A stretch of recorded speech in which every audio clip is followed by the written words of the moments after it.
Quadrant എന്നാണ് പറയുന്നത്. Robert Kiyosaki എന്ന് പറയുന്ന ഒരു ജാപ്പനീസ് അമേരിക്കൻ, അതായത് ജപ്പാനിൽ ഒറിജിനാലിറ്റി ഉള്ള അമേരിക്കയിൽ ജനിച്ചു വളർന്ന ഒരാളാണ് റോബർട്ട് കിയോസാക്കി. ഈ റോബർട്ട് കിയോസാക്കിയുടെ ഏറ്റവും വലിയ പ്രോബ്ലം എന്ന് പറഞ്ഞു കഴിഞ്ഞാൽ എല്ലാ ബാങ്കുകളിൽ നിന്നും ഞാനതൊരു ബുക്കിൽ വായിച്ചതാണ്. എല്ലാ ബാങ്കുകളിൽ നിന്നും റോബർട്ട് കിയോസാക്കി സാർക്ക് ഫോൺ വരും.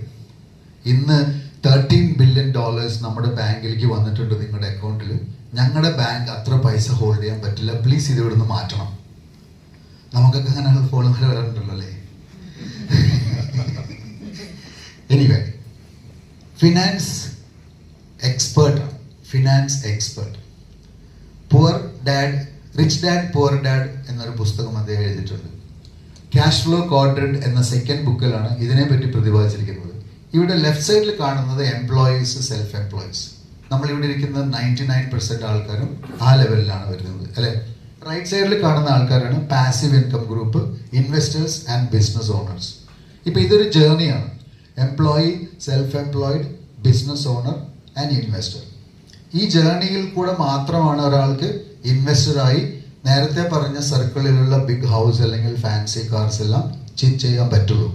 ആക്റ്റീവ് ഇൻകത്തിന്റെ പ്രത്യേകത എന്താണ്? നമ്മൾ 8 മണിക്കൂർ വർക്ക് ചെയ്യുന്നു, 800 രൂപ ശമ്പളം. 10 മണിക്കൂർ വർക്ക് ചെയ്താൽ 1000 രൂപ ശമ്പളം. 24 മണിക്കൂർ വർക്ക് ചെയ്യാൻ പറ്റുമോ? അപ്പം നമ്മുടെ ഈ ഇൻകം ലിമിറ്റഡ് ആണ് അല്ലെ. നമ്മുടെ ഇൻകം ലിമിറ്റഡ് ആണ്. ഒരു മനുഷ്യന് ഏറ്റവും കൂടുതൽ വർക്ക് ചെയ്യാൻ പറ്റാവുന്ന മണിക്കൂറുകളുടെ എണ്ണം 16 ആവാം അല്ലെ. അതിൽ കൂടുതലാവാൻ പറ്റില്ലല്ലോ.